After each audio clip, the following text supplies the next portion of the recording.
एक सवाल पूछूं आपसे।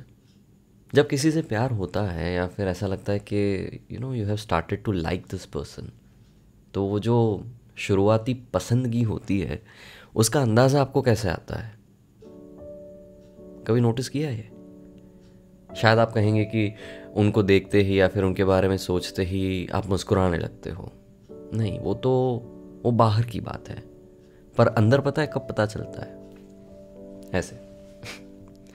खामोश लबों से निभाना था हमें ये रिश्ता, खामोश लबों से निभाना था हमें ये रिश्ता, पर धड़कनों ने चाहत का शोर मचा दिया।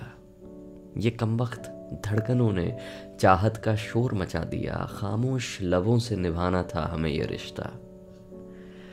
धड़कनें बढ़ती है ना, तो थोड़ी नर्वसनेस आ जाती है, थोड़ा रियलाइजेशन होता है कि एक मिनट ये क्या हो रहा है, और उसका सीधा रिफ्लेक्शन आपके चेहरे पे आ जाता है। उसी को तो ब्लश कहते हैं, समझे? वैसे इसका दूसरा भी वर्जन हो सकता है ना, थोड़ा अलग। खामोशी से नहीं निभाना चाहते थे हम ये रिश्ता, खामोशी से नहीं निभाना चाहते थे हम ये रिश्ता, पर इन दूरियों ने मजबूरियों का शोर मचा दिया। मोहब्बत थी यार, ये थी, पर एक मिनट, मोहब्बत है तो सुनो ना पूरा, ऐसे क्यों सेंटी हो जाते हो? रुको। मोहब्बत थी, मोहब्बत है और मोहब्बत रहेगी, मगर मेरी जान, मगर मेरी जान, वो जो आदत थी वो अब नहीं रहेगी। वो जो आदत थी ना मैं आपकी, वो अब नहीं रहेगी। मोहब्बत थी, मोहब्बत है और मोहब्बत रहेगी, क्योंकि वो तो मेरे दिल से निकली थी।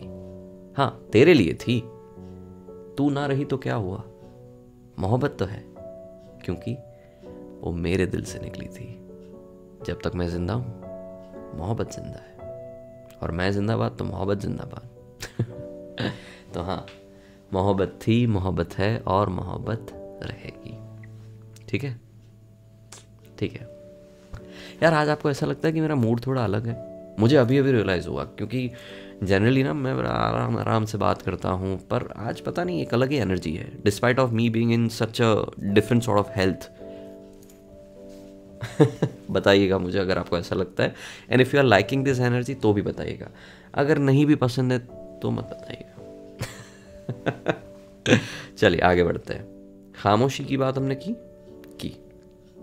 रिश्ता जब शुरू होता है तब भी खामोशी होती है, और जब रिश्ता ख़त्म होने को आता है तब भी शोर वाली खामोशी होती है। तो उस खामोशी के पहले जो कश्मकश होती है ना, जो तुझे छीन लूँ या छोड़ दूँ, तुझे मांग लूँ या मोड़ दूँ वाला जो जोन होता है ना, उसकी बात करते हैं। तुझे चाहना जैसे हथेली पर एक वक्त की किसी ने रोज़ी रख दी हो, वैसा। तुझे चाहना मतलब जैसे कि किसी ने हथेली पे एक वक्त की रोज़ी रख दी हो, और तुझे चाहना जैसे कि हथेली में सुनहरा कांच हो। मुट्ठी बंद भी करना चाहते हैं, पर चाहते भी हैं कि दर्द ना हो। तुझे चाहना मतलब हथेली पे सुनहरा कांच रखना। तुझे चाहना जैसे कि बिन रोए रोना, और दिल के हर अरमान को टुकड़े टुकड़े में खोना। तुझे चाहना मतलब बिन रोए रोना। ऐसा कैसे? ऐसा ऐसे।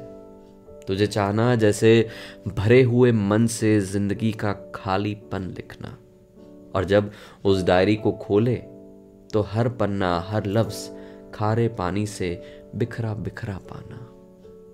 तुझे चाहना, कुछ ऐसे चाहना। एक सवाल पूछूं आपसे, व्हाट इज योर तुझे चाहना? अगर मैं आपको पूछूं कि अगर आप लिखते कि तुझे चाहना, तो आपके लिए तुझे चाहना मतलब क्या? जैसे कि लास्ट की लाइन मैंने ऐड की उसको कंप्लीट करने के लिए, कि तुझे चाहना जैसे भरे हुए मन से जिंदगी का खालीपन लिखना। उसके बाद, और जब उसी डायरी को खोले तो हर पन्ना हर लफ्ज खारे पानी से बिखरा पाना। ऐसा है तुझे चाहना। तो एज ऑफ नाउ मेरे लिए ये है तुझे चाहना। आपके लिए क्या है तुझे चाहना? जैसे कि पहली लाइन में पॉजिटिविटी है कि तुझे चाहना जैसे हथेली पे किसी एक वक्त की रोटी रख दी हो या फिर रोज़ी रख दी हो किसी ने, वैसा है तुझे चाहना। तो आपके लिए तुझे चाहना मतलब क्या? Right it in the comment box जल्दी से। व्हाट इज तुझे चाहना फॉर यू? अच्छा लिखा है ये।